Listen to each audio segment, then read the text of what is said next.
Hey, Mike, we are live. Hey, Frank. How's it going? Welcome to Perspective Shift. I'm Yeah. excited for today's interview and episode. Yes, we are interviewing. Go ahead. Yeah, you go. I was going to say, Yeah. we've got a very special guest. Yeah. Her name is Miss Sandy Alemian. Yeah. And Miss Sandy Alemian is, she's a best-selling author. She is a soul coach, which is very cool. And a psychic, or I shouldn't say psychic, I'll say clairvoyant and spiritual medium. Yeah. She has the ability to speak and channel with the deceased. The reason I refrain from using the word psychic is that's a term that she doesn't often like. I believe she stated it's a type of thing where a psychic is not your end-all be-all. It's not your guru. A lot of people turn to a psychic for answers. Where a psychic is more telling you where you're at currently, where your state of energy is. Not so much, hey, this is what's going to happen to you. And a lot of people turn to psychics for what's going to happen to me, and then not only do they expect it, but they're actually willing that into being. So it can be a dangerous road to travel down when you're taking somebody's word and saying, this is how my life is going to be. And I thought that was a great take that you had. Yeah, because there's too many concepts anchored to that word psychic. So, yeah, so she's a medium. Well, I'm excited for us to get in today's interview and episode. Yeah. We've got Miss Sandy Alemian. All right, let's jump into it. Let's do it. All right. Hey, Sandy, how you doing today? I'm awesome. How are you, Frank? Good. Welcome to Perspective Shift. Welcome, Sandy. Yeah, welcome. Thank you. Thank you. I'm so happy to be here. Yeah. Awesome. We're excited to have you.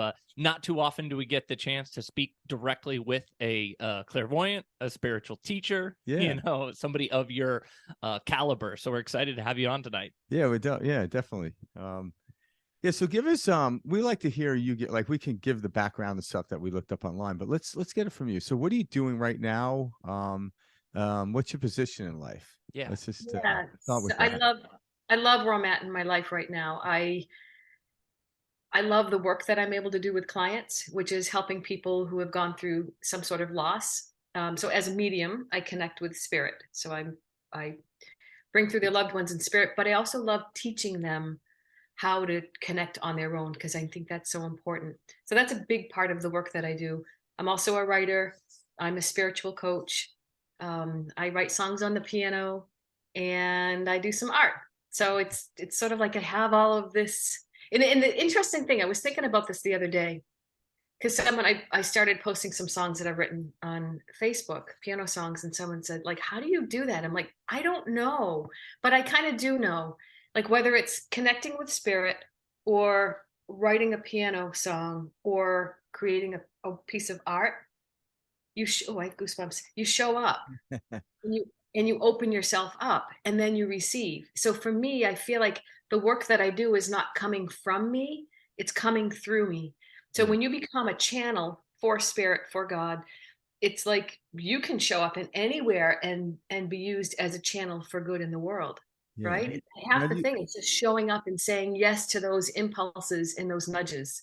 Now you believe and know that that we're all channels, right? I do. Yeah, all right. So I heard a couple of your podcasts. So I'm a big believer in that as well. Yeah, because we just want the power. audience to know that. Because a lot of people are when we featured channels on here, and Mike's a musician as well, so am I. And we've been asked questions even with the podcast, how'd you guys come up with it? I'm like, well, we just sit in front of the camera and we allow it to come through us. Obviously, we have a pointed subject we do, but it's channeling. It's a form of channeling, and every human being does it. Otherwise, you're just reiterating information that's already been out there, and that's kind of where we end up in a dead end, so to speak. Part of what I guide people through is guiding them to move from this thinking mind into their heart, because if people are living from their head and from that mind, I don't know if you just said the word, but they're regurgitating yesterday's thoughts and the day before's and the day before's, and probably most of them are negative. And so when we can learn how to come from a more heart-centered space, to me, that's where the guidance comes in. It's like that deeper wisdom that's inside of you. Like, what do you know deep down inside to be true? Most people don't allow themselves to live from that place because it can feel scary, because they don't know what the outcome is. So I believe that it's part of this work that I'm here to do in the world is showing people how to really kind of sit and trust and open up and allow, and you can be guided from that place and your life starts to flow differently. And we're still human and we're going to bump up against our emotions, and I think it's really important. Like as a medium, when I lost my mom 2 years ago, I was so human going through that experience, and as a medium, I was able to connect with her spirit before she passed, as she was transitioning, and after she passed. So I'm so grateful that I could do that. But the human part of me, oh my God, it just sucked. Oh, can I say that? Of Sorry. course, say anything you want. Please, please.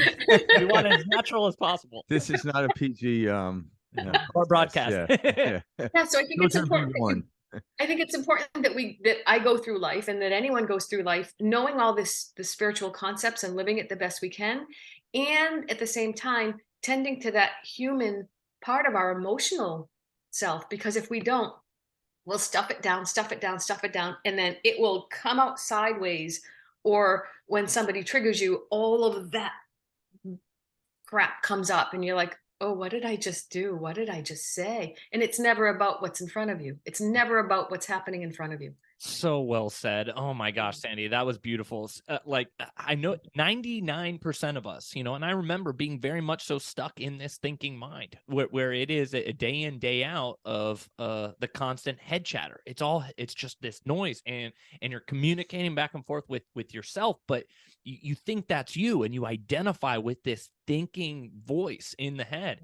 And it's not until that little bit of separation occurs, that little space between it, that you see like, oh, wow, I don't need to, you know, fall victim to every single thought, noise, word, whatever that pops into my head. I'm not the thinking mind. I can rest above that or beyond that. Well said. Now, do you believe that the mourning process, because you talk about with spirit, but also with the human condition has the mourning process, do you believe that's a catalyst into a deeper spiritual place?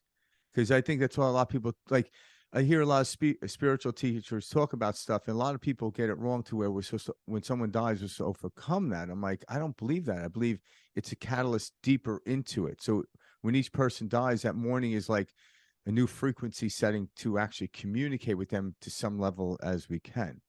I love how you just said that. So the way I even became a medium is going through my own profound loss. It was almost 30 years ago. My infant daughter, Talia, died at a month old. And that for me, that was my breaking open. It was, I didn't even want to be on the planet anymore. It was so hard. The thoughts going through my head was, you know, was I not a good enough mom to my first child? I just had 2 miscarriages. If God knew, you know, if God knew that Talia was going to die at a month old, why wasn't this just another miscarriage? Why put me through that kind of pain? And then as I started diving into it, I realized, oh my God, I could grow through this.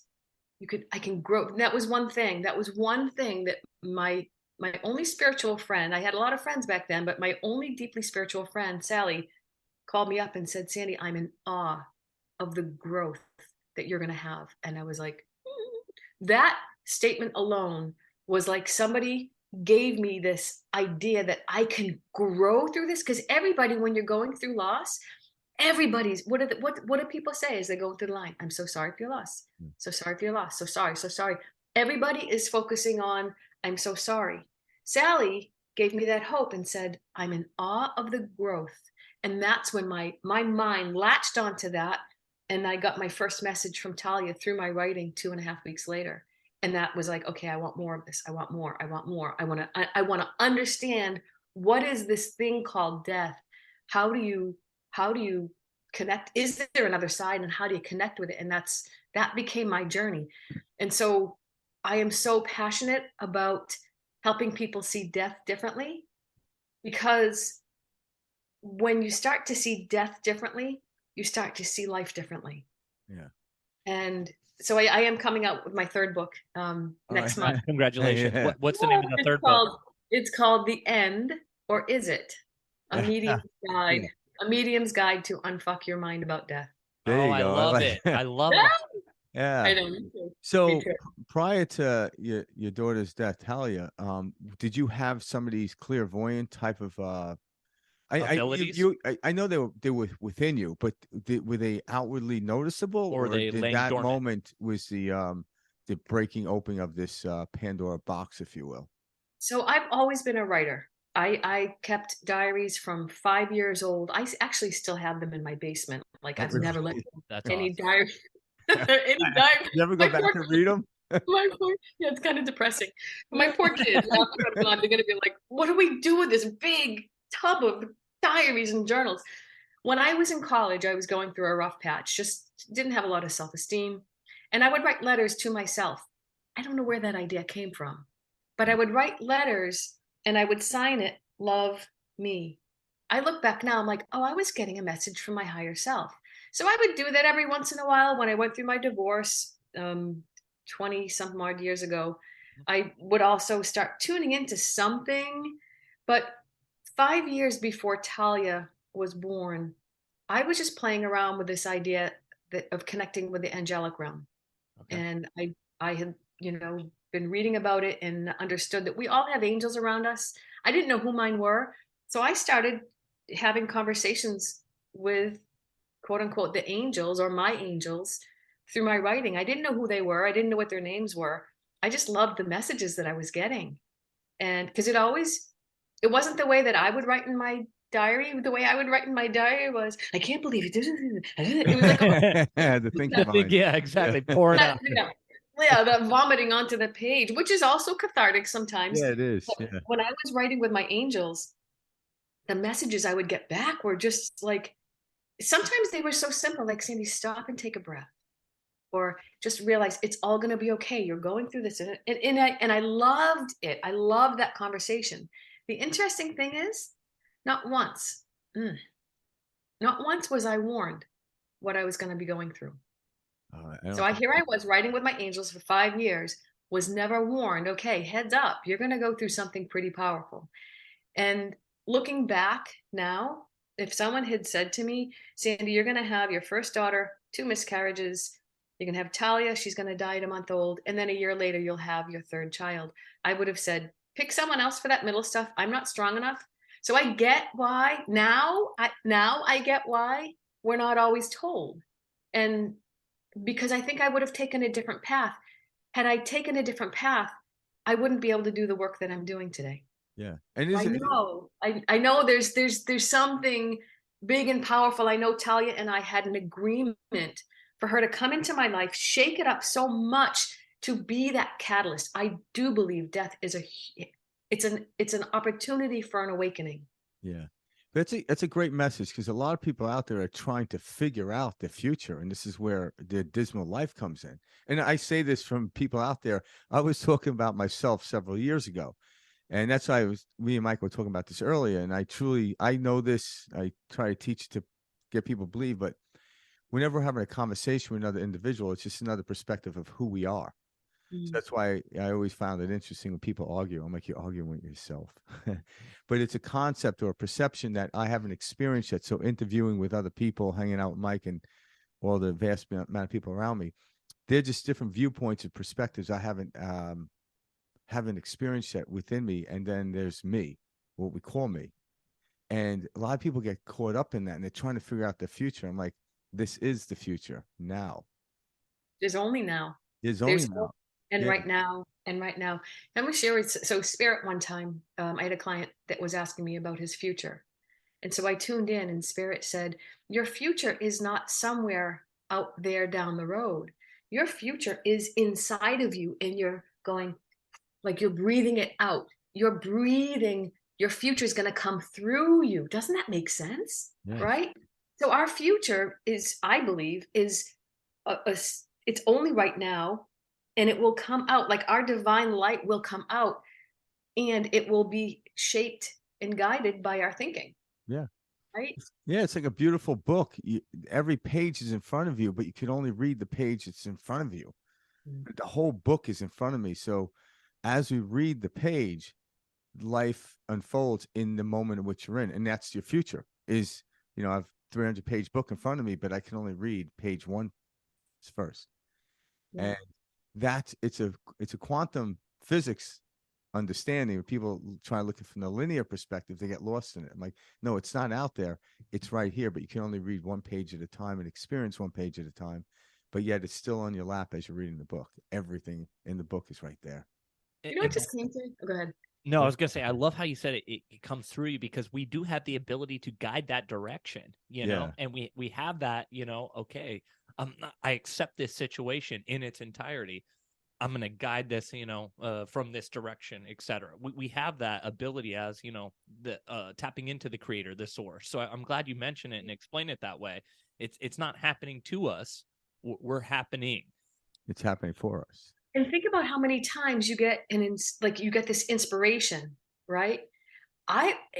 A lot of people will go, oh no, I can't do that because of this and because of this and because of this and because of this. I have a tendency to go, cool, yes, let's do it.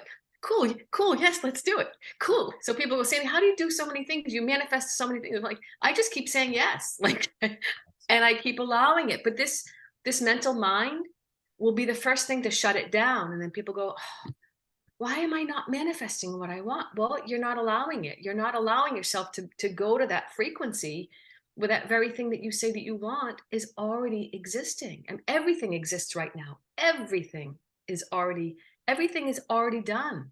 Yeah. And your excitement, right? Correct me if I'm wrong. Your excitement is the energy that leads you to that frequency. It's the thinking mind that pulls you out of that frequency. You were already there. And I think, and I've experienced that through my life. And most people I've talked to have. You get excited, but then you try to figure it out. And I'm like, it's like you don't figure out the book, you just read it. The book is already written. But the excitement of wanting to read the book is what allows me to read the book. And the excitement has everything in it. It's part and parcel of the whole package. And what's your take on that? So I love that. And because I think about those times when that energy comes in, and it is exciting, because to me that's pure divine energy. And that's the energy that's like, it's that light that's going to show you the way. It's going to show the next step. I don't know what's going to happen 1 year from now. I don't even know what's going to happen next month. No. But I don't need to know that yet. I don't need to know that. Yeah. And I want to, so sometimes when a client will come in, they're like, I want to know, am I going to have another baby? I'm like, I don't know. Are you going to have sex with a husband? I don't like, I don't know. I also believe that there are so many infinite possibilities of what could happen. And so you could decide to take a totally different path, and that will open up a whole more like a different map of infinite possibilities. It's like that to me, the map is already created. Like, you guys are in Arizona, I'm in Massachusetts right now. There are so many infinite ways that we could go from Massachusetts to Arizona. So many different roads. I don't have to build the road. The road's already there. I can just choose. Do I want to go by car? Do I want to go by train? Do I want to go by plane? How long do I want to take it? Do I want to enjoy the scenery, or do I want to get there pretty quickly? Right? I don't have to build the roads. I get to choose. How do I want to? I just can sometimes go like, oh, okay, yeah, this is where I want to be. I don't know how it's going to happen, but I trust, right? I love that analogy that you can get wherever there's 1,000 roads or infinite roads to get to where you need to go. And I don't need to go to Arizona. I'd be happy in Michigan. I'd be happy. You know what I mean? Like, I think sometimes when we get so attached to that outcome. Yeah. Well said. And when, because there've been plenty of things in my life that I've said, okay, this is what I want, and it didn't happen. And I look back now and I go, oh, thank you, sweet baby Jesus, that didn't happen. But you can't see it in the moment because you're thinking, well, that's what I want. That's what I think is best for me. I believe that my soul and the divine has an even bigger idea of what is my highest and greatest good that I might not be able to see right now. No. And that's so, like, wanting to get to Arizona might pleasantly get you to Michigan. Mm-hmm. So utilizing that as a startup point is what gets you to the place that you were meant to go in this journey, so to speak, Right. Yeah, I love that analogy. So, Sandy, I love the medium aspect of life and being able to channel into, past, present, future, see it all at once type of thing. In your opinion, and I've heard this before, but I want to get your take on it. So when you're tapping into, someone, or you're giving, like, let's say, a reading or speaking with someone, what you're tapping into is a field of probabilities and likelihood, depending on where that person is in that moment. And that can very much change. Maybe Are you talking about the dead person or my no, client? no, the client Oh, individually. the client. Yes, Okay. correct. Yeah, not the deceased. Yeah. And Okay. so there's a number of different possibilities, a wave of different possibilities, and you essentially can pick up on the likelihood of different paths, that you're seeing. But in the end, there are infinite ways for us to see something, and there's not just one point that's for sure going to happen. In fact, you can have that aha moment 5 minutes from now, and that trajectory can change. Do you agree with that? What are your thoughts on that? I 100% agree with it. I don't call myself a psychic. I personally don't love that. I don't love that word. Okay. And here's why. I think there are so many people that have, um, Abuse it? well, they can't, well, I was going to say they make a psychic their God. And I don't think Yeah. that's healthy. I Great think that's point.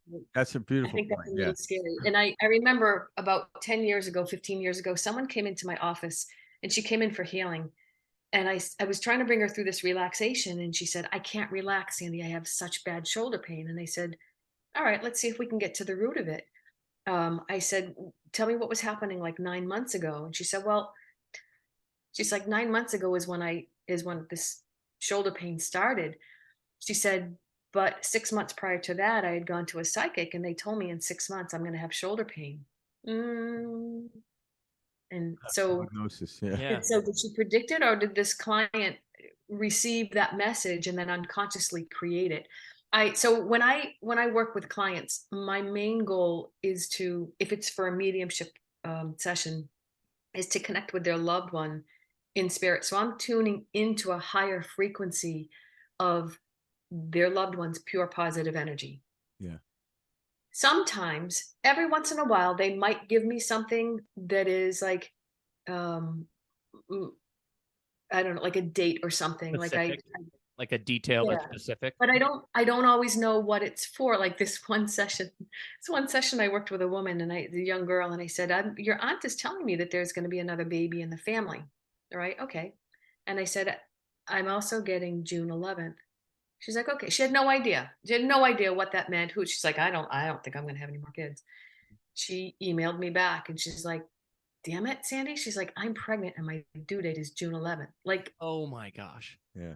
You and ran. I think the date actually came forward for her. I said June 11th, pay attention to that. And then it was later like, oh, I'm saying someone's going to have a baby. So I don't always get like on June 11th, you're going to have a baby. I don't always get that. That's not where my work is focused. My work is more focused on having spirit bring through a different perspective, one that will help my client to heal. For instance, when someone dies, there are so many unanswered questions, right? The people that I've worked with for many, many years, so many times they're like, are they okay?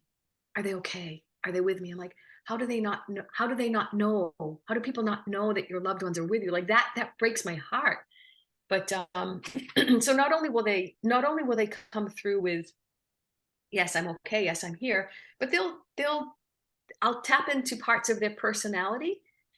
I don't believe they still hold on to their personality in spirit. They are pure positive energy. But for my client's sake, spirit has to project to me parts of their personality so that my client will be like, oh yeah, that's my Uncle Tom. Yep, yep, yep, yep. Otherwise, if I were truly to connect in with spirit, I'd be like, they are a beautiful energy of light, and all they hold is love. And they're like, yeah, I don't think so. That's not what they were like when they were here. Well, they are now. They are now. So that's a big part of. And the other thing that spirit loves to do is they like to go into this. Let me explain why I was the way I was. That is so healing, That usually right? sounds like they were trouble when they were. I know, right? Let me explain Yeah. myself. Well, because sometimes there's a lot of unhealed stuff when Yeah. someone passes, yeah. right? A father-daughter relationship that was really, really strained. There was one, I was doing a group at someone's house, And I was bringing through this young girl's father, and he had struggled with a drug addiction when he was here.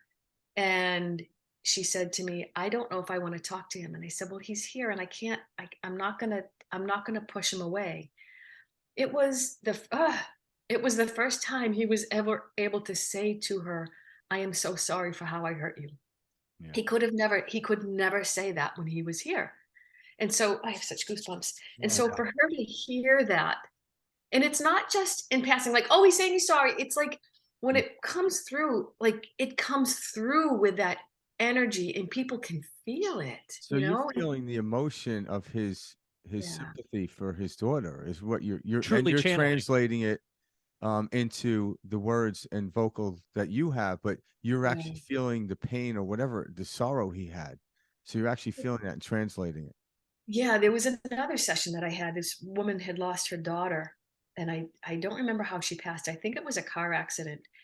And the daughter kept saying, Mom, I'm okay. I mean, the daughter was like just this beautiful energy. She's like, Mom, I'm okay. I'm okay. And the mother was just holding on to so much pain. And she's like, Mom, don't you dare do this to yourself. Don't you dare live with this pain inside. And then I started sobbing in my, like, here I am, the medium, trying to bring through this message. But I started sobbing along with this mother. And I'm like, what the hell is happening to me? And what what they said to me was, you're actually helping the mom. You're feeling what she can't feel, and you're helping her to process it. I'm like, oh, it was a lot. Yeah. It was a lot. Yeah. Yes. They don't want, spirit doesn't want anyone to feel, they don't want anyone to live with pain or live with guilt or live with fear. They don't, because from spirit's perspective, there's nothing to fear. No. And there's nothing to feel guilty about. And truly, there's no forgiveness needed. When you're on that level, they can understand like the reasons behind, like the soul reasons behind everything that happened. And on that level, there's no forgiveness needed. But they will come through and say, I'm sorry. Yeah. Because my client might need it, you know? So the goal of this to me is like, I'm going to put in a simple analogy, is like to get to a point with humans with death is like, just like we go to bed at night, you just do it. And you give your kid a kiss on the forehead and you put them to bed, but you don't fear it because in the morning it starts over again. And that's how I've experienced it. It's what we die many, many times in this lifetime, even though I'm still in this corporeal body that keeps changing every day. Yeah. Yeah, it's changing. You know what But, I find too with death? It's I wonder if it's the fear of death or if it's the fear of unknown, the fear of the unknown that people are really afraid of. Think well, I about think it. that's what death is, right? Is the unknown. It's Yeah. the biggest unknown. And that's why I wrote this next book, because I want to fill in the blanks for people. I want to fill in those gaps. I want to answer the questions so that people aren't lying awake at night wondering what's going to happen to me when I die. What's it going to be like? Am I going to go to hell? Is there a heaven? Like, so it's all the answers are, well, not all the answers, but there's many answers and a lot of stories. I weave in a lot of client stories through it too. Wow. All right. So you have, you just mentioned your third book. So we've got a total of 3. Can you give us the titles of those first 2 and in the order that you wrote them and a little bit about that, Sandy? Yep. So the first one is called Congratulations, It's an Angel. And that was the book that that was my journey of Talia. Yep. And that one took me 3.5 years to write. I knew when she was in the hospital, I was starting to get these messages through my writing that death isn't the end, Sandy. You're going to do something with this. And I'm like, I don't know Did you what. know it was her right away, immediately? That was not from her. That when she was in the hospital, that's when I was still getting messages from my angels. Okay. But I was being told death isn't the end. You're going to do something really powerful through this experience. But at that point, I was still scared and in grief of what was going to happen. So that's my first book, and it's my whole journey of what I went through. The thing about that book was I thought I was writing it for parents who had lost a child, and because there's so much hope in it, and it brings like the introduction of spirit and connecting with spirit. I would get emails back from people saying, oh my God, I just lost my mom and you have no idea how much this helped me. Or I lost my job and your book helped me. I'm like, awesome. So the first book is about my personal experience with loss. The second book, I didn't think I was going to write the second book. It sort of had a life of its own. I started one. It was And this is What Was God Thinking, correct? this was, yeah, what was God thinking? And I was just in a conversation with the energy that I call God. And there was one day I sat down and I said, God, give me a message for my email list. Give me something that I can share with them for the new year. It was like in December, end of December. And I got this message and I continued the conversation with God through my writing. And probably a month into that process, the message in my writing said, this needs to be in book form. And I said, no, no, because it was very personal. I was like working through some relationship stuff back then. And I was like, Yeah. how come this isn't working? And what's wrong? What's wrong with me? And I was getting all this beautiful messages. And the message was, you need to put this in the book. I'm like, no, I don't want to. I There's don't that want thinking mind again, right? but I did. Exactly. But I did, and I'm so grateful that I did. And in that book, I talk. It's really my personal dialogue with the energy that I call God. And so I asked God, and God has a good sense of humor with me. I love that because that's the truth, man. It is. Yeah, because Yeah. I said to God in the book, please don't write to me in these thous and shouts. I don't understand it. I don't understand. I don't understand the Bible. Don't. And God said, well, why would I? If that's a language you don't understand, like I'm Yeah. going to speak to you in a language that you understand. And so it was like channeling this beautiful wisdom. And I asked God about prayer. I asked God about religion. And I actually also got a translation of the Lord's Prayer, which is really, really cool, line by line. I'd love to hear a little bit about that. Is it the You're talking about actual? the Our Father, correct? Yeah. Yeah. Yeah. Yeah. I actually We have. both grew up Catholic, so I mean, Yeah. knowing that, I mean, shit, I mean, I could recite that prayer word for word right now.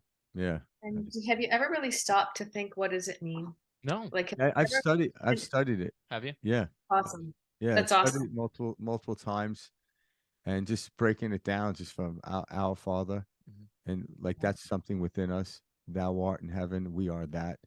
So it's a really fascinating prayer when you actually break it down and look at the Yeah. meaning from a different perspective, not like metaphoric understanding. Yeah, Mhm. If I it's a could beautiful find, I prayer. have the book right here. If I could find it. Yeah, walk us through it. Yeah, I'd like to hear that. Yeah, something like that is very cool. yeah, It's kind of like a modern version, then. It's a modern version, yeah, which was really cool. And so I love getting Spirit's perspective on religion too, because um, I think we've done a tough job on ourselves with religion. yeah, A lot of judgment, a lot of fear that comes through religion.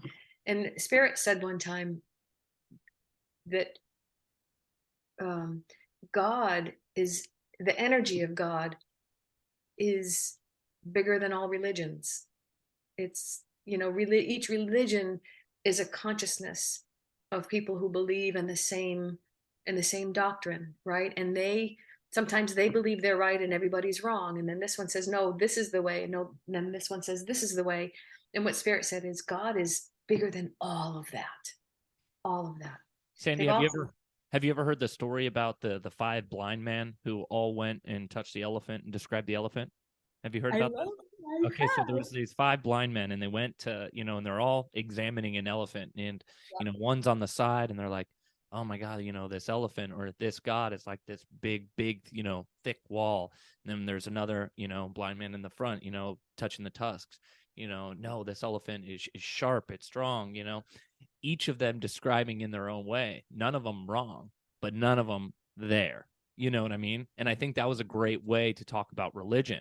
Hey, there's things that we can take, understand, learn from all of them, but they're all just putting us in that direction. It's that silence, it's that being state where you truly connect with what we're referring to as God, source, whatever you would like to call it.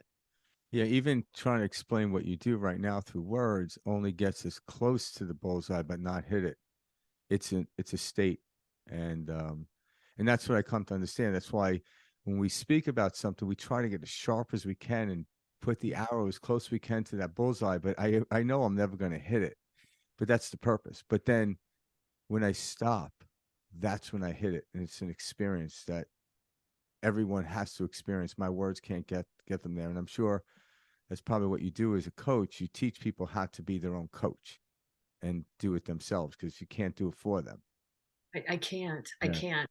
Yeah. I guide people into what they know to be true deep down inside, and then guide them into how can you start living more from that place because it feels more authentic, right? And so a lot of times, people will bump up against their relationships that aren't working, and then I teach them how to have uncomfortable conversations. And the only reason it's uncomfortable is because they're not used to speaking from their heart, and they're not used to speaking their honest truth. Yeah. Or maybe something with work, they're realizing they don't fit into their work anymore, as they grow spiritually. They're like, my soul doesn't fit in that job anymore, Sandy. I'm like, yay, cool. It can only mean that there's something bigger for you, something that's more aligned with you, that is waiting for you. It's already waiting for you, right? So Yeah. Just connect with it and be that. Yeah. yeah, but it's scary. It's scary to make changes like that because again, the unknown comes in. Well, what if nothing else comes in? Maybe I'm better staying here because it's what I know. And I'm like, yeah, but you're miserable every day. Yeah. It's an interesting concept, because we realize we don't know. So why do we know staying here is interesting? Like, it really is fascinating, the world we live in, because even the smartest intellectual people that come before us come to an understanding is we don't know. Like Socrates, is one of his favorite quotes is I know nothing. And I joke around like because he was a highly intellectual individual that scoured the earth through different philosophies. And he woke up one day, I'm like, I know nothing. Like, he got to a point where he realized there isn't a knowing that can describe any of this, or all of this, I should say. Have And you, oh, yeah, sorry. no. Yeah. Have you ever done a meditation where you feel like you dissolve into nothingness? It happened to me this morning for a second. We And then meditate before every session. and then my phone rang. Yeah. And it pulled me right out. But That's so about It's 10 a years beautiful ago. feeling. Isn't it? About 10 years ago, I really wanted to be famous. I just had this thing. Like and it was probably to satisfy some deep need inside of me. Like I just want to be loved by everybody. Yeah. But A lot of so people experience that feeling, so I'm glad you bring yeah, that up. yeah. So I was meditating and I was just going a little bit deeper into the meditation, just letting go of attachments. And I got to this place and it was, oh wow, this is nothing. This is nothingness. I am not, I am nothing. I am no thing. I am not a thing. I am no thing. And it was so beautiful because there was nothing and everything there, right? So I came out of the meditation and I did some writing about it. And I was like, oh my God, my entire life, I've wanted to be something, and realizing that nothing is the most powerful experience. Here I was chasing something. I yeah, was always chasing something. I was chasing the next thing. I was trying to be the next thing and realizing, oh, you mean so nothing was missing? Get it? yeah. Nothing was They, missing. I was missing nothing. It's Wow. like it'll mess with your head, but it's like I love that. That was you very, ever very hear well of said. like Deepak Chopra talking about the 5 levels of consciousness? And it's interesting. Like, the first level of consciousness is like, I think he puts it this way: like, if you want an ice cream cone, you go get a job, you work Monday through Friday. Friday comes, you get your paycheck, you go to the ice cream shop, and you buy the ice cream cone. Second level of consciousness, you think about wanting an ice cream cone, and a friend runs into you, and they just happen to have one. The third level is, you go to your freezer and you open it up, and there's ice cream in there. You don't remember buying it. You probably didn't buy it. It just showed up. The fourth level is kind of whatever you want instantly comes. But the fifth level is what you just explained. You are the ice cream cone. You become one with the ice cream cone. So therefore there's no more need. And that's, it's funny because people people trying to get to the second and third, maybe the fourth, but they're like, I don't want to be in the fifth. I'm like, yeah, have you ever been to the fifth? It's just all right, something amazing. You ready for this? Yeah. You ready Yeah. for this? So a dear friend called me up 2.5 months ago, and she said I hadn't seen her in many, many years, so she obviously wasn't that dear of a friend. Used to be a whatever. Spiritually. I hear you. She called me up and she said, Sandy, my daughter passed away 2 weeks ago. I'm like, oh my God, I am so sorry. I didn't even know her daughter was sick. I haven't seen this woman in probably 20 years. And I said, come on in. So she came to my house and I connected with her daughter's spirit. And her daughter had cancer. So she was in and out of her body towards like the last day or two.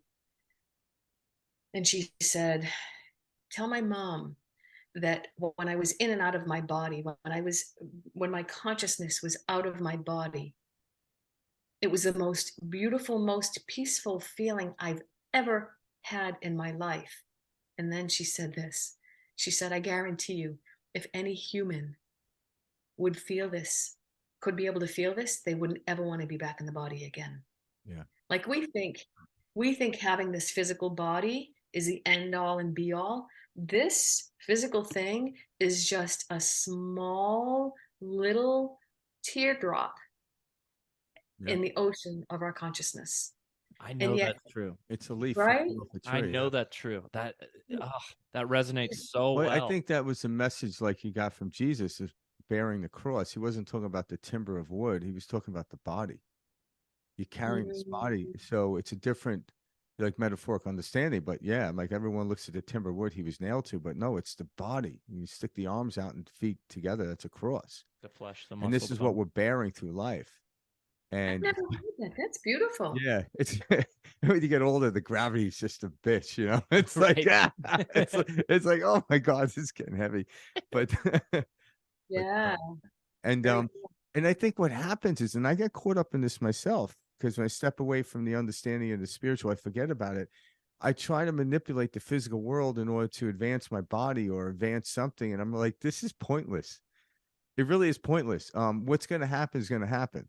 And people are like, oh, I got the solution to the younger looking body. I'm like, you could just perceive it that way, but all of a sudden you're always searching to how to keep this thing, and you're missing out on the very thing in which it's like getting a car and all you do is polish it, you never drive it. I don't want to wear out. I'm like, well, what's the purpose of the car? Yeah. To be experienced on the road. Who cares if the tires wore down? It's the purpose.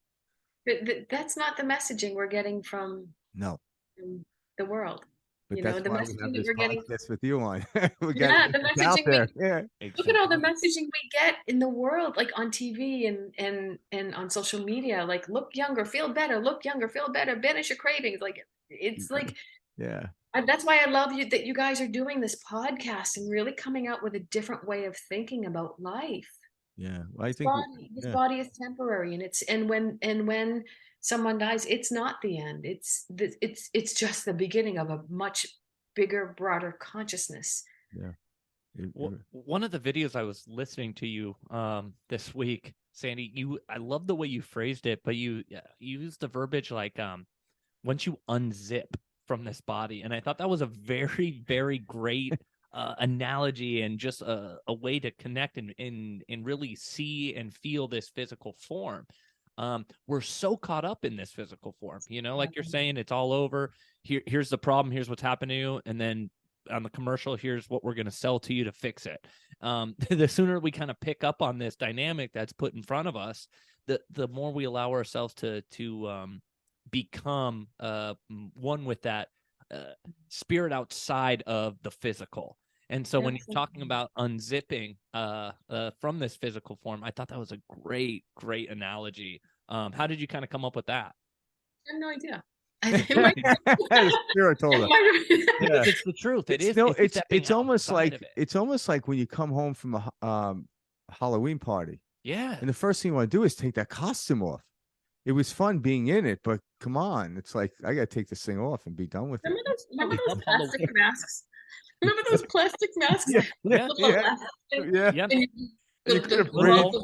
It's like torture, and your face is sweating and stuff, and trick or treat, you know. And there's no way you're going to eat candy through that plastic mask, right? You got to take it off to enjoy it.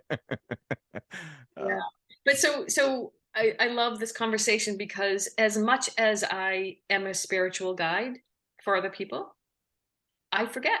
I sometimes forget everything that I know, and I can end up in my own shit, and I can end up in worry and fear. The difference is I don't tend to stay there as long, You know how to very get, long, yeah. because I like how it feels to feel in alignment. I love how that feels. I love how it feels to have peace in my mind. And so for me, the only difference between me and anyone else is I go to source quicker.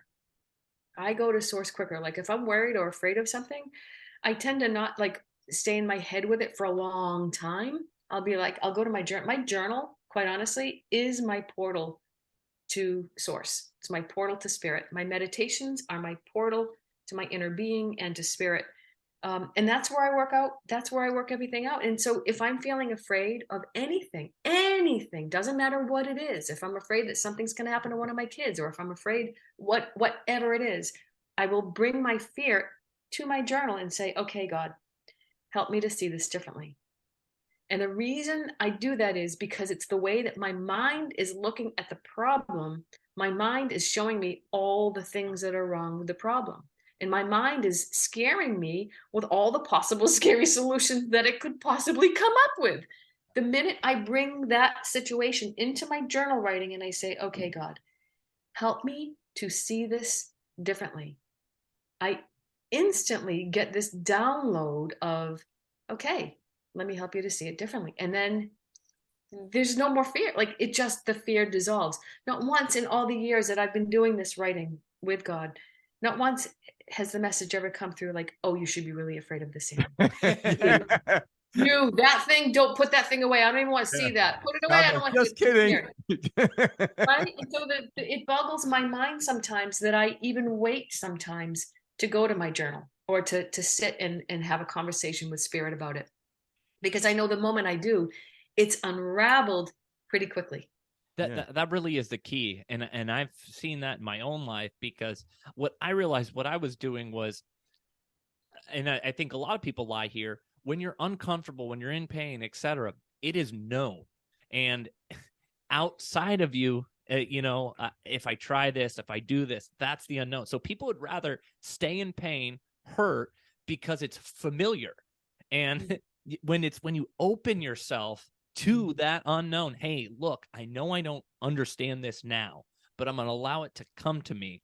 That's when the juices start flowing, if you will. That's when that connection really begins to solidify. That's when you are connecting to source. You begin to, oh, okay, I've never thought about it this way. That's when you get that truth. That's when you can get the truth, and the truth sets you free 100% of the time. So here's what else people do when they're in pain.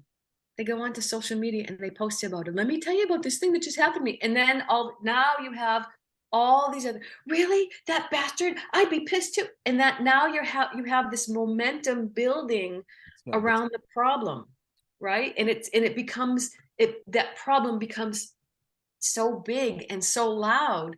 Yeah. No wonder we can't hear a solution. You can't hear a solution when all the fear and the worry and everything feels so big. But I know to be true that source is bigger than any problem.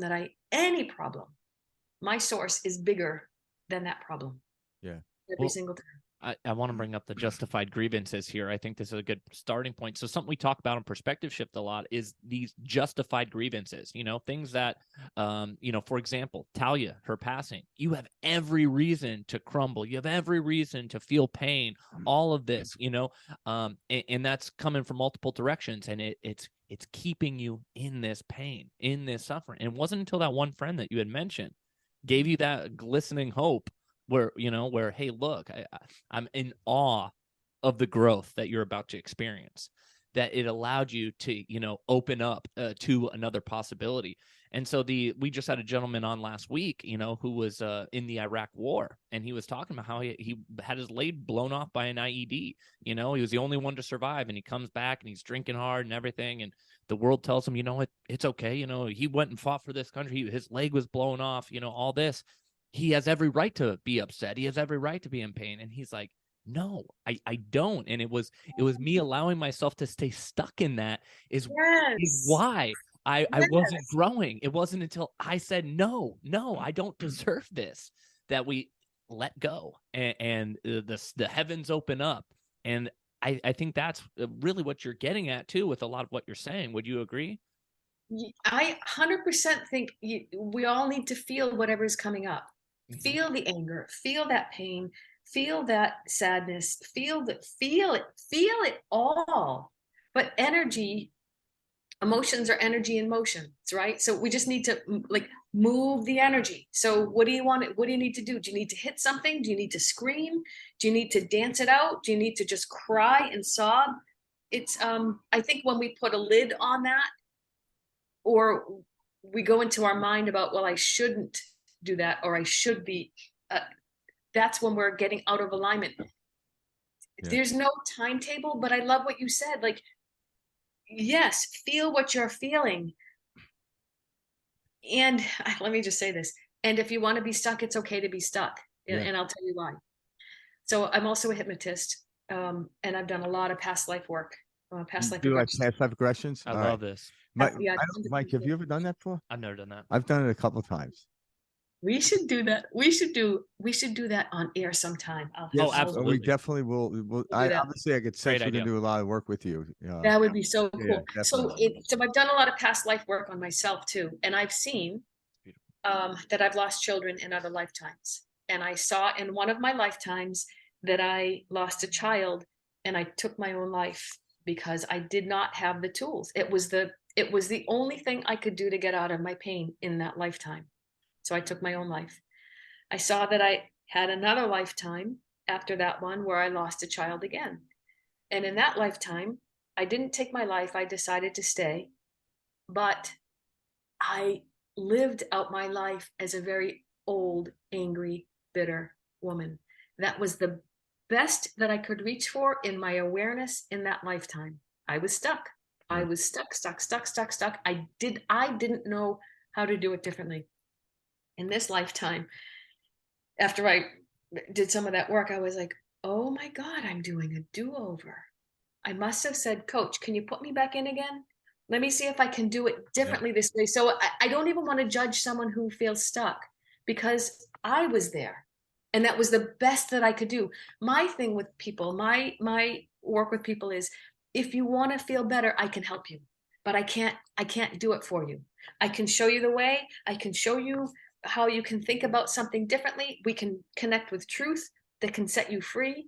But sometimes people can become addicted to their suffering. Yeah. 100%. And I believe, like, when they do die, the release of the suffering. But I also believe they, like, to some level, it's almost like an actor that signed on to a movie, and they did the movie, and instead of being an A-rated movie, it was B. And then actors like, I got to do better, so I'm going to take a very similar role until I nail this.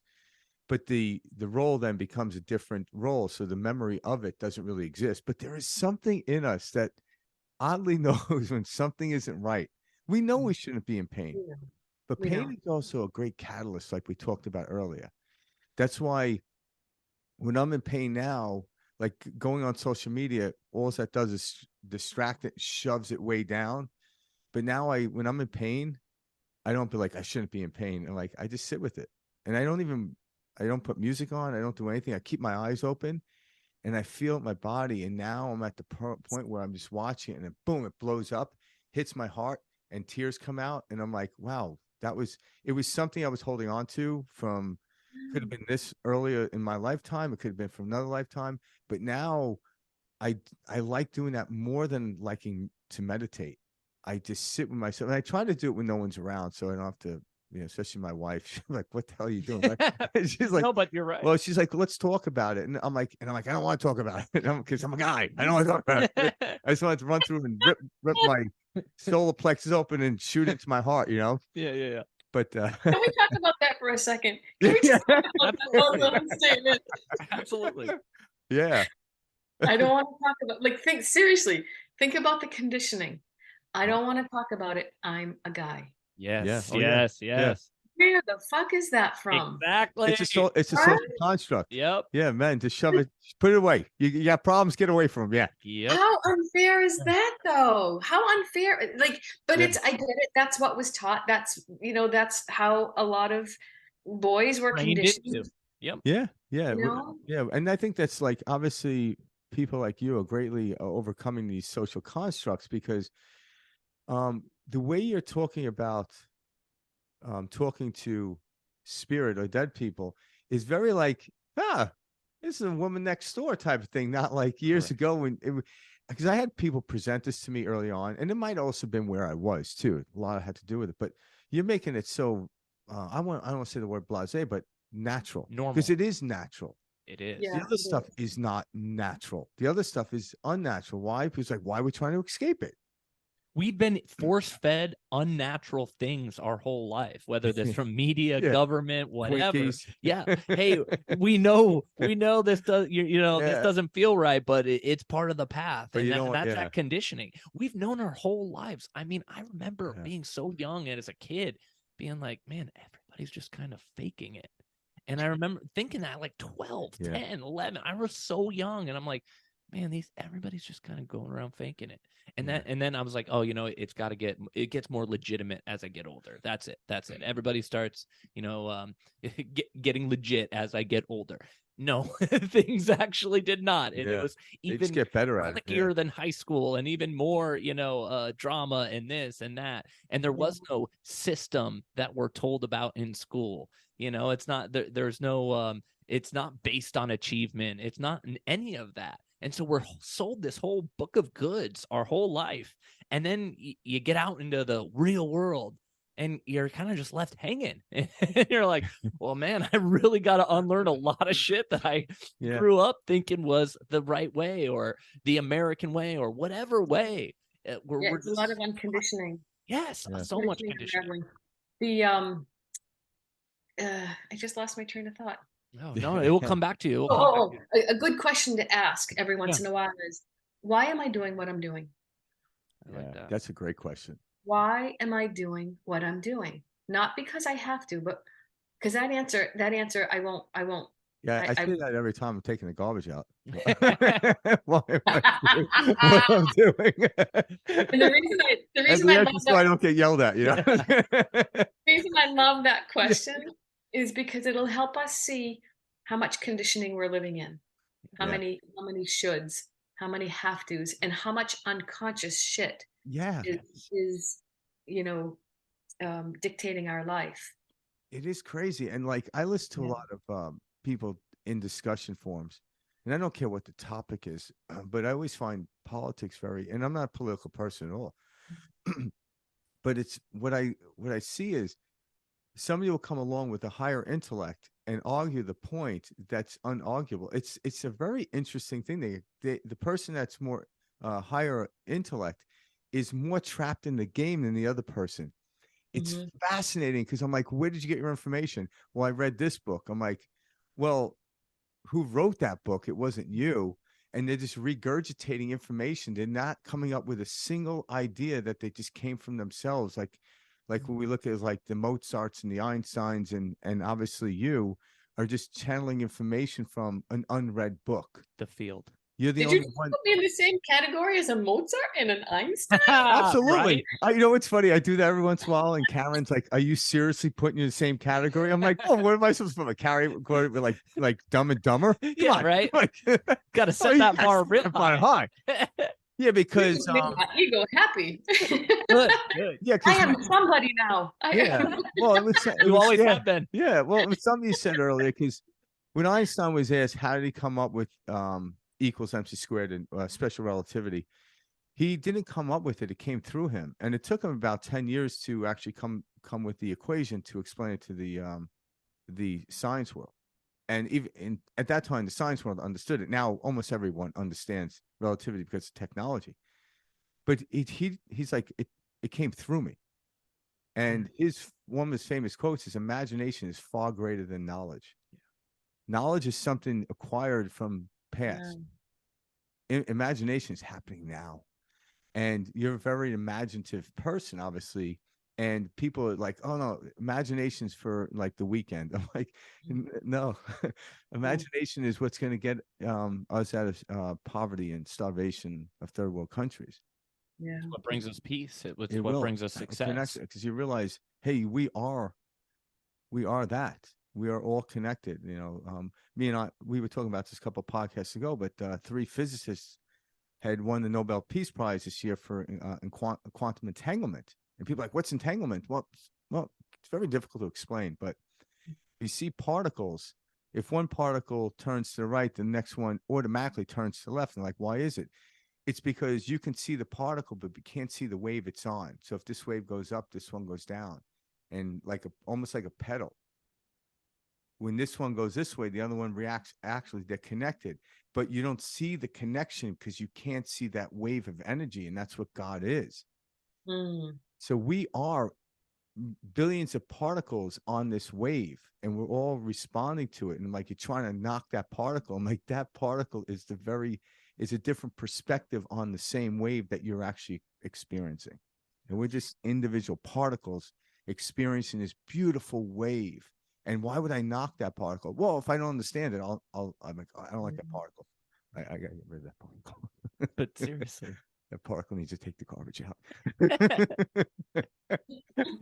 I like that. As far as your past life regressions go, Sandy, when you're working with somebody on that, have you what's like a common theme? Is it the type of thing where most people are coming back into this life solving traumas from a previous, like you had mentioned, you've lost loved ones, children in past lives. Do you feel like that's something, that our past lives are showing us about our current lives and our current trajectories and where we're heading, where we want to head? Tell us a little bit about that. What's coming to me in this moment about that is we're here to remember love. However our path shows up, whether it's through an illness, whether it's through a loss, whether it's through relationship issues, whether it's financial issues, doesn't matter what the issue is, doesn't matter what the problem is that you've maybe carried from lifetime to lifetime. The bottom line is we're here to remember who we are, and we're here to remember that we are never, ever separate from source, ever. Yeah. So I feel like that's the bottom line. I don't know that comes through in the past life sessions, because it's like, oh, okay, I was, one that I did recently, she died at like 15 years old, and she was orphaned and everything. And it helped her to understand why she has this feeling of abandonment, or this fear of abandonment in this lifetime, right? It makes sense. So past life work can help you make sense of this lifetime and help you go, okay, I'm not crazy. Now I understand why I am the way I am. And once you understand yourself more, I believe you can love yourself more. Not from an ego standpoint, but more realizing we're all doing our best here. Yeah. We're doing the best that we can with the tools that we have, and hopefully we'll keep receiving more wisdom. To me, that's what it's about. It's not even knowledge; it's more wisdom that is here for every single one of us. Every single one of us can tune in and receive that. That's a perfect message. Part of my job is to teach people how. Yeah, that's a perfect message, because every time I hear that, and I just felt it when you said it, you relinquish all the things that you think you have to do in that instant. It's like a mom hugging a child and saying everything will be okay. And in that moment, the child believes the mom. Truly. Absolutely. And yeah, the circumstance is still there, but the worry and the dissolving of the fear just diminishes. And when you said that, I felt that feeling just diminish, because that's the truth. We just have to keep reminding ourselves and stay in that state. And begin to trust our bodies, because that's where I began to connect. Was I allowed myself to trust when that feeling of peace came over, going, this is my most natural state. This feels right. This is how I'm supposed to feel, rather than second guessing that and saying, am I just feeling good temporarily? Is this me just giving up? Am I being weak? All that mind. And as soon as people realize we're not supposed to feel this constant stress, these high levels of cortisol, this overwhelming feeling, this pressure on our chest, these are unnatural states. And it's energy, like you said, energy, emotion trying to work its way through us. And that helped me begin to let go, begin to flow, work with my outside reality rather than against it, or trying to fix things outside of me in order to, feel good inside. No, no, no, no, no. Let's start to feel good inside. And then, wow, watch how the world outside of me begins to change. And I allowed myself to feel good. And for, the majority of my life, I thought I wasn't allowed to feel good because I hadn't made it yet, or I wasn't worthy to feel good yet. And so forever, I didn't allow myself to feel good because I didn't think I was worthy. And I do believe a lot of people get stuck in that I'm not worthy to feel that yet territory. Is that something you see a lot with your clients? All the time. I hear it all the time. It shows up as I'm not worthy. I don't feel like I'm enough. And that shows up in their relationships sometimes as people pleasing, as codependency, as putting up with behavior that is not respectful for themselves. It also shows up as an inability to speak up. And to me, it's about teaching people how to learn what self-love is. Self-love is not boasting, oh, look at me, I'm awesome. Self-love is really taking care of this being, right? Which means honoring, what am I feeling? What's my honest feeling about this thing? Like what's happening inside of me, and can I be with that emotion? And can I speak my truth without harming anyone, but can I just speak like, this is who I am, and this is what feels right for me. What I find with my clients, a lot of my clients, is that hasn't been taught and it hasn't been modeled for them. And so I had one woman who said to me, Sandy, I don't even know what self-love is. I don't know what it is. And so, because she thought it was like, well, I have to love my body the way it is. I'm like, well, that's not really it. I mean, that's part of it, but it's more like, to me, it's about honoring what's inside of you. Are you honoring, like, do you know what you feel? Some people don't even know what they feel. No. I don't, am I happy? Am I sad? Am I depressed? Am I, what? I don't know what I am. They've Like, never they don't, allowed themselves to. Yeah, it's true. yeah, there was never that space to. And so we create a lot of space to really get honest. Um, and then to just find ways for them to start building on that. And it's a confidence thing too, right? Because when they're feeling more confident about who they are, then they'll say yes to more things, or they'll take a risk, or they might sit down at the piano and not know what the hell they're doing, or they might create a side hustle doing something that they really love doing, even though their job is paying the bills for right now. It's so, yeah. And there was a while back, because I've been on this journey, my own personal spiritual journey, for a while, because I didn't have confidence as a kid. I'm the youngest of 5 girls, and I just didn't think I was enough. I thought my sisters were everything, and I felt like nothing. But there was one time in my writing, probably 15 years ago, the message came through and it said, Sandy, you can keep trying to transform your lower self, or Yeah. or just rise above it and start living more from your higher self. And that was another light bulb moment for them. Like, oh, so I know what my higher self feels like. I know who she is. I know what the wisdom is within her. The more I tune into that, that's where I start living from. And then if stuff gets triggered, now I know how to deal with it, by you be with it. Like, I love that you were saying about paying attention to the body. I think the body has such important wisdom for us. So sometimes when a client comes in and they're in physical pain, I'll say, we're going to give that a voice. Give your knee a voice. What does your knee need to say? What's the wisdom there? Because it's brilliant, but it won't come from the head. You got to get into a quiet space first to allow it to come through. Yeah, it's almost like every one of us has a drone. And I use technology because a lot of people think we're advanced because of technology. I'm like, we have technology because we're advanced. They always put the cart in front of the horse. So when you look at a drone can stand above everything to see all the situations, and you realize that's not a problem. But if I'm in traffic per se, and I can't understand what's happening, I get frustrated. But if I had a drone, which I could connect it to one probably in your car through some satellite, and you're like, oh, okay, this is what's going on. And when you could actually do that and step outside of yourself, it's like, why don't I step outside more? Because this thing I thought was a problem is not a problem. It's situation, circumstance, yes, but it's not a problem. But when you're in it, in traffic, you only see the traffic, which is problematic. Yes. Yeah. When you're in it, when you're in it, when you're going through grief or Yeah. anything, that's what you're going to see around you. You're going to see it from that perspective. Yeah. And when I fall into those moments, I now call it spiritual amnesia. Like I'm forgetting. Yeah. I'm just in a place of forgetting. And then I think the quicker I can just forgive myself, not even that it's needed, forgiveness is needed, but just like, okay, that's where I'm at. Breathe, reconnect. Because sometimes I forget to connect. Yeah. Sometimes I forget to connect. And Yeah. and then you feel the effect of that after a while. It's like, why do I feel off? Oh, I haven't gone to my journal recently. Yeah. Oh, you Now know? let me ask you this: like when you find yourself disconnected or falling into that Mhm.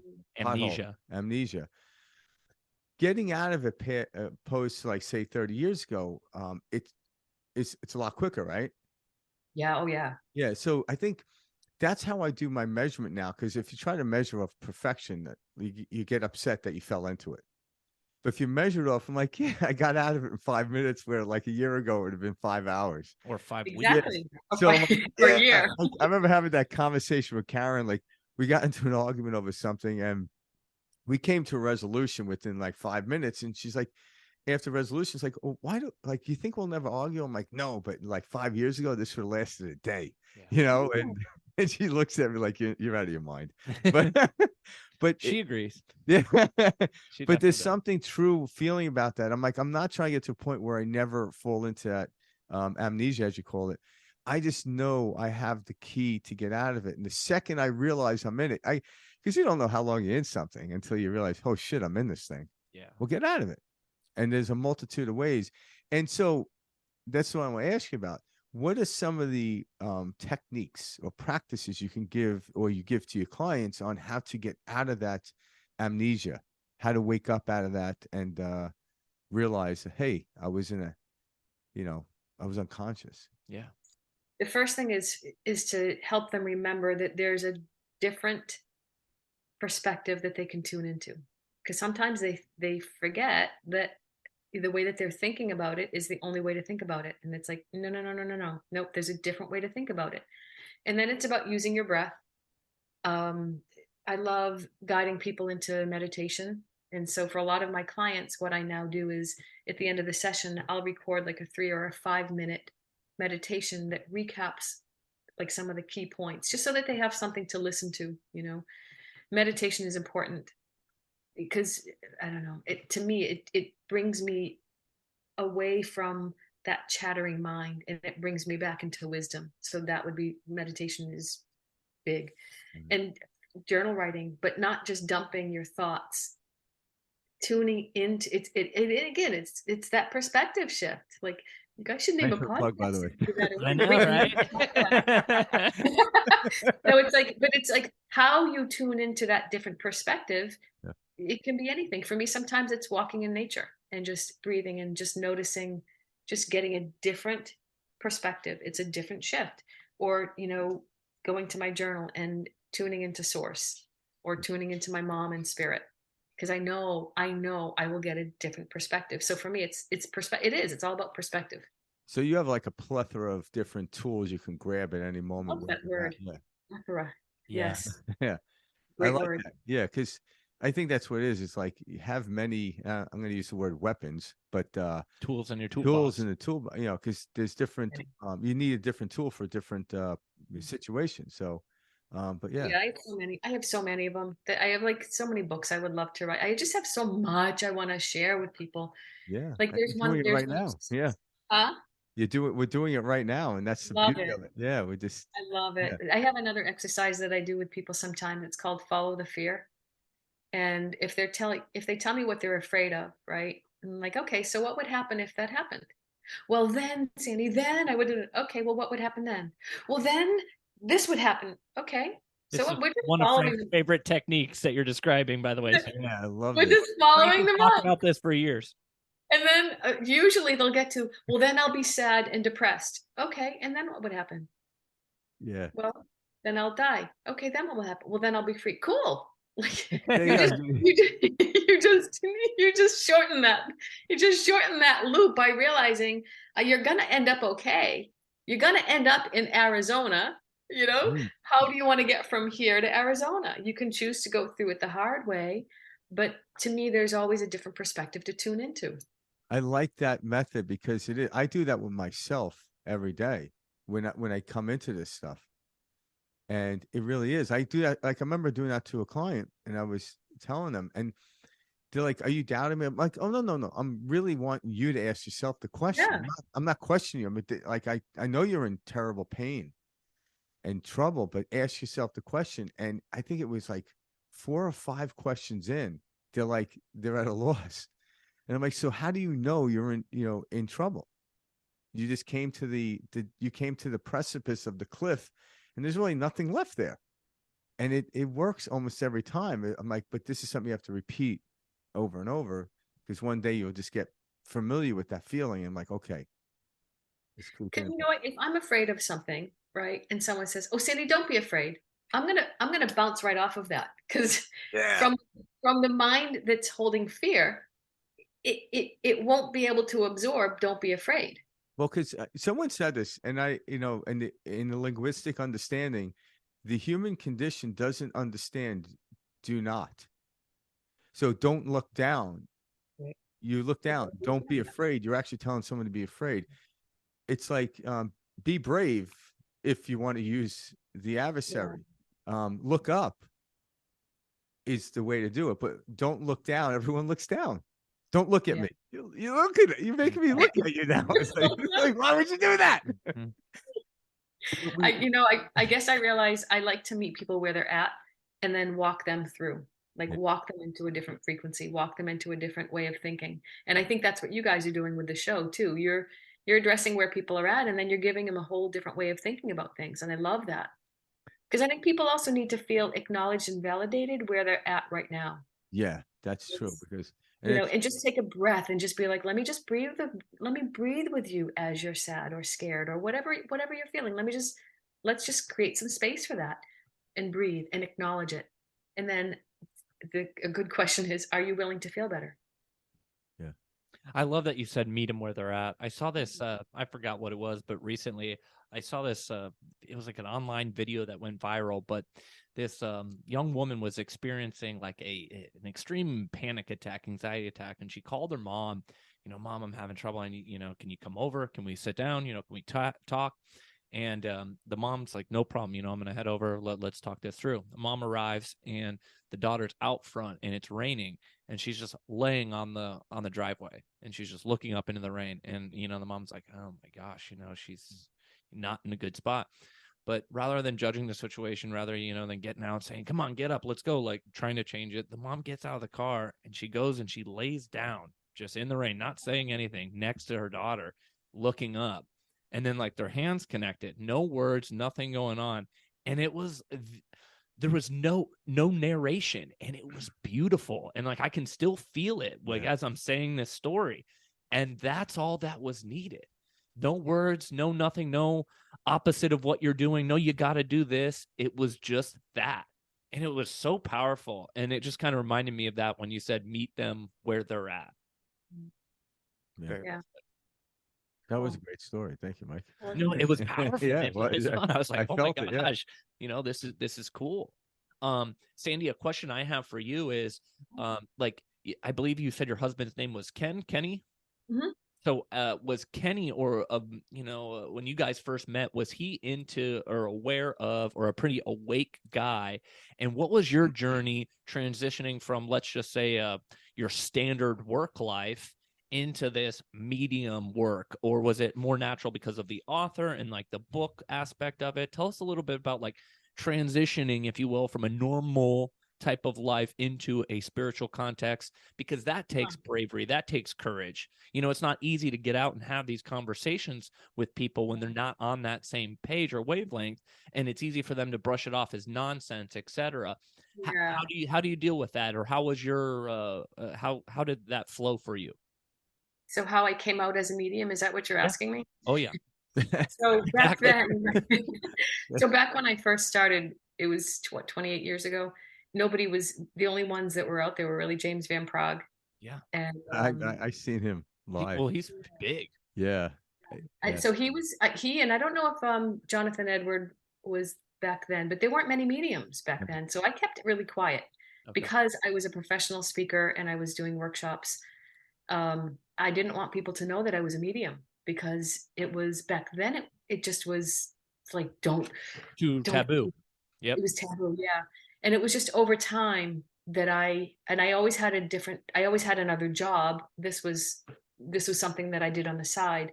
Mhm. And I transitioned to doing this full time 15 years ago, full time. Oh wow, good for you. Yeah. And so that's just, and I stopped getting a lot of the skeptics that I got in the very beginning, or, every once in a while I'd get an email from someone saying, do you know what it says in the Bible about it? You're doing the devil's work. I stopped getting, I would get those once in a great while. Yeah, we'll get comments like that. I know exactly what you mean. Yeah. Yeah. And it's okay. It's not my job to force this on anyone. My job is just to present what I receive. But I've been in relationships where it has not been a shared understanding, and those were not easy relationships. I bet. Kenny's pretty evolved. Okay. It's such an interesting way of how he and I came together. I believe I prayed him into my life.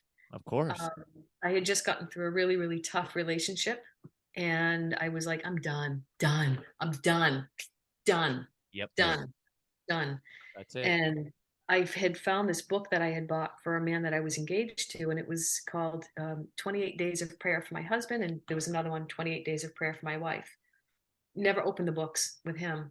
So after that relationship ended, I found one of the books, and it was from a Christian perspective, and some of the wording it didn't fit right for me. So I decided, you know what? I think I'm going to just start writing out these prayers, not because I wanted to attract a man in my life, but because I just knew that praying for someone else was opening my heart.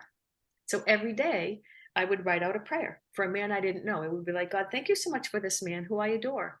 I love that, da, da, da. And I would just write a couple of paragraphs. And then here's the key though. And I don't know where this came from. I do know where it came from, but I don't know where it came from. I would read it back, and I would read it as if the man was writing it about me. God, thank you so much for this woman who I adore. Da, da, da. And I'm like, oh, well, I love this guy. I don't know who he was. But anyway, so I was writing it. As that was going on, one of my best friends had been diagnosed with stage 4 cancer. And so I was going to visit her every week and spending time with her. And it was Kenny's wife. Now I had met Kenny and I thought, oh, he's a nice guy. Just nice guy, right? So she ended up passing. I'm in the middle of this prayer process, and I had gone to Italy with my sister and brother-in-law. And I was in Italy, and my sister and brother-in-law wanted to go and go to the museums one day. And I said, you guys, I just need some quiet time. I just want to meditate. And so in my meditation, Sue, Kenny's former wife who had passed, Sue came into my meditation and she said, Sandy, you have to let go of your anger and your resentment from your last relationship. And I said, it was a tough one, Sue. She's like, he's not the enemy. You have to let go of your anger and your resentment. And so in that moment, I don't remember how she did it, but I was able to release my anger and resentment. And then I said to her, so what am I doing? What am I doing with these prayers? And she said, you're praying this man into your life. And then she showed me Kenny's face. I'm like, no. Oh my God. Kenny? No. Kenny? Oh my And then it just became like, oh my God, it kind of made sense. And then because Sue had said to me, I want you to stay friends with Kenny. And she had said to Kenny, I want you to stay friends with Sandy. So we were just friends. And then it just became something. And so Kenny's been a musician all of his life. Okay. I played the piano when I was younger, took piano lessons, stopped playing when I was about 15.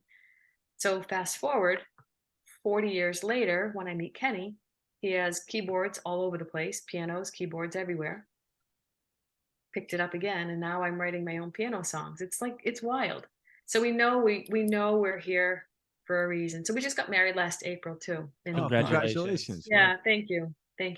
So it sounds like when you were mentioning you're writing these, like rewriting these prayers in the form in which you understand, it Yeah. sounds a little like you were talking earlier when you were writing in your journals when you were younger, and Mm, you would put to love me, or like you Hmm. write that. So it's like this seems like an ongoing theme in your life, of just like, okay, I'm going to write this book story differently than that they're telling me, because obviously I believe you, if you read the Bible, look at the Bible, you should have your own interpretation of it.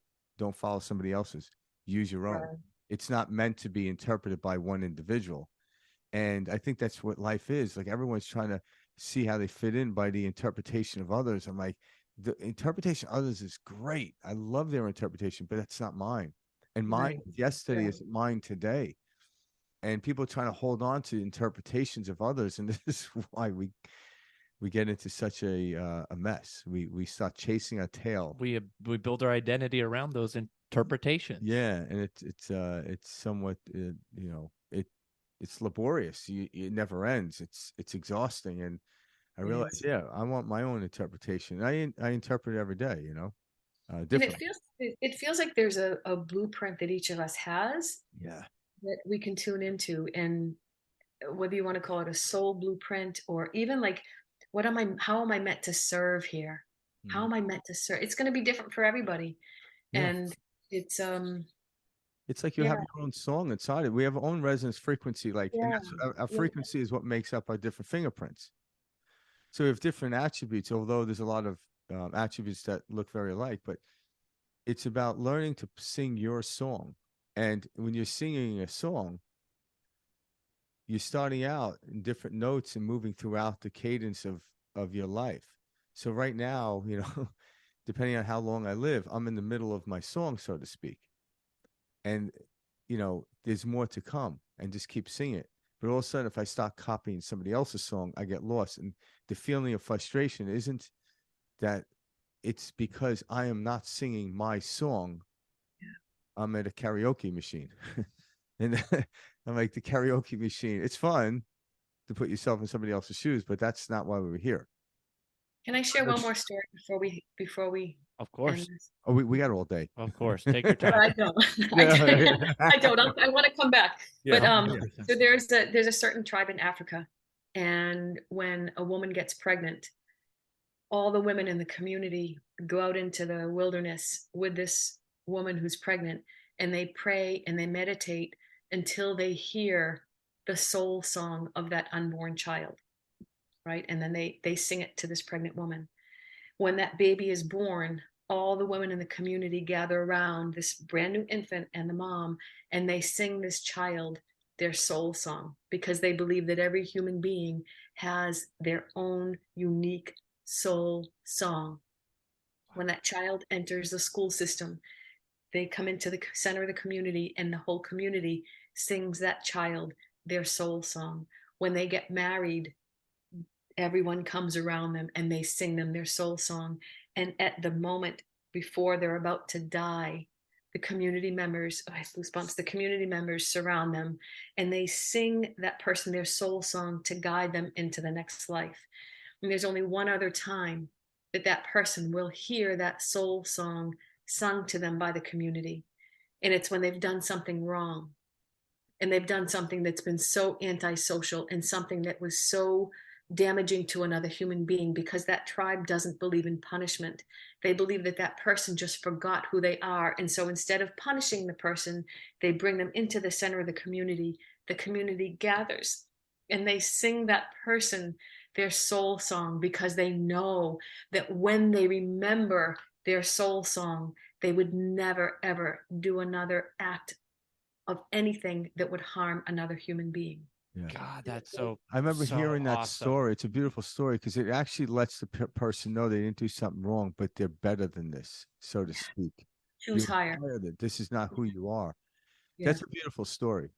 I Yeah. remember hearing that. Actually, Wayne Dyer told that story. I Yeah. remember reading it years I've never heard ago. that before. Oh yeah, and that's they instead of demeaning, they start to enhance by remembering who they were. So I would want anyone Well, we who's live in a listening. society that points out everything we're not and what we Yeah. can't And why be. you did this and why you're in Yeah, jail. yeah, There's this reason. exactly. That's Yeah. how that's where my mind was heading too. Yeah. Yeah. So To my hope know. and my prayer for today is that anyone who's listening to this or watching this, through any words that I have said or the two of you have said or something that they've heard, is that it's reminding them of something that's already deep down inside of them, and they can go, yeah, yeah, that feels true for me. And then they can start living from that and choose higher for themselves. Sandy, where are some places that people can reach you directly? Like, do we prefer website, social media? What's the best way for somebody to reach out to you? I hang out at the pickleball courts on usually Monday, Wednesdays, and Fridays. I like it. Is that in Florida or Yeah, Massachusetts? Oh, Both. Yep. no, they can reach me through my website, which is sandyalemian.com. And I'm just At the bottom. I'm just now starting to figure out Instagram. I'm Okay, gonna start perfect. doing, Yeah. I'm Do you gonna have a start handle? Do you already have your name on there? I do, but I hardly post. I don't even know what I'm doing on Instagram, but my niece is gonna help me. All right, Nice, there you nice, go. So yeah, nice. through my website. And then, of course, your YouTube channel. You've got I have a videos YouTube up there. Yeah. Mhm. And yeah, what we do here is we obviously have the whole thing, but then we chop it up for shorts. And what we'll do is we'll Okay. send you the raw so you could take it and download it onto your stuff as well cool. of this conversation. So yeah, yeah, we'll put all that stuff in the bottom underneath the video because we're both on Spotify, Apple, and YouTube. That's what people listen to us. I think you listen to us on Spotify, right? I did, and I found you guys by accident. I was in Florida taking a walk one day, and I was just searching on Spotify for Abraham Hicks Yeah. Oh, and your that's so cool. podcast. And Your Abraham would podcast. say there are no accidents. Yeah, exactly. And honest to God, my first thought was, these guys are really cool. I would love to. Swear to God, I would love to be on their podcast. And then I kept listening to you every day when I was walking, and I had the thought. So I did some research because I didn't know how to reach you. Yeah. And then I found, I don't remember whose email I Yeah, found. Maybe it was our perspective shift email. Yeah. Yep. Yeah, and then I reached out. You guys got right back to me, and I'm like, I love how this stuff works. I know, love it. right? I know. Love it. But and we absolutely want to have you back up. We definitely want to do some reading stuff and stuff like that in the Cool. future. How constrained are you on time right now? Do you have another 5 minutes, or you got to head off right now? I actually have to head out. Okay. Yeah. Absolutely. We'll get you back on soon. Yeah, and That'll definitely. be fun. I Yeah. do. Yeah, I wanna have a chance where we can actually do something live. I would as love far as, that. like, online. So we can tune in, have you tune in to different higher realms for both Frank and I, and I others, love that. and jump into something fun like that. We think that would be very cool for the audience. Yeah, because this medium that you're doing and these other things coming actually are going to start shifting into people's day-to-day lives. Mhm. And it really is. This is the industry people are going to start heading into or utilizing, I should say, as well, in order to have a better life rather than going to a doctor and them telling Or a your therapist. therapist. Yeah. Actually, some therapists are really good. It Some depends. how you- therapists are very good. Well, and Yeah. some doctors are very good. Yeah, At yeah. the end of the day, there's no black or white. There's Yeah, no right but and wrong. Yeah, it's just we now are putting the horse in front of the cart rather than cart in front of the horse. We're starting to understand how this actually works. And yeah, I love what you had to say today. Actually, I got a couple of chills throughout the Me talk. too. Yeah. Thank Yeah. you so much for your time today, Sandy. You've opened my eyes welcome. tremendously. I Yeah. know you've opened our listeners' eyes, and it's going to Thank be you. very exciting to have you back on. All right. Thank you. And thank you guys for doing what you do. You're doing beautiful work here. Thank you. Thank you so much. We appreciate Thank that. you, Sandy. All right. All right, Sandy. Enjoy your day. All right. Peace out. See you soon. All right. Bye. Wow, that was great. That was That was great. very powerful stuff. Very powerful. You know, We wish she had like another hour, but Sandy had to go. But we'll have her back on, definitely. we definitely need to have her Yeah. back on. We got to do something live. Yes. Live or, everything's live. But I mean, like, Yeah, I I know guess it's- a reading. I want her to Oh, channel. yeah, I that. want her to actually like jump in and be Yeah. and do something with like you and I or us individually, with people who call in any type of actual experience, so the listeners at home can listen and get an idea of Yeah. her work. Yeah, definitely. And we will have her back on. So if anyone's interested in her, she's on YouTube. Just check her out. And She also mentioned her website. She's got sandyalemian.com. Yep. That's SandyAlemian.com. Check her out on YouTube as well, like Frank was saying. And then she just recently got an Instagram. So if you want to check her out on that social media, that would be great too. You can find her on her website, though. Reach out via email. That's how we got introduced to Sandy, was via email. She reached out to us at perspectiveshift2020@gmail.com. Same goes for you guys at home. If you're listening, if you have a question, if there's somebody you think, oh my gosh, this person would be perfect to be on Perspective Shift, reach out, drop us a line. We'll reach out. We'll have our market team reach out. We'll get in touch, and we'll figure out a time to get them on the show. All right. And if you like what you see, hit the subscribe button below, and we'll keep coming back every week. We'll see you guys next week. Peace out. Thanks all.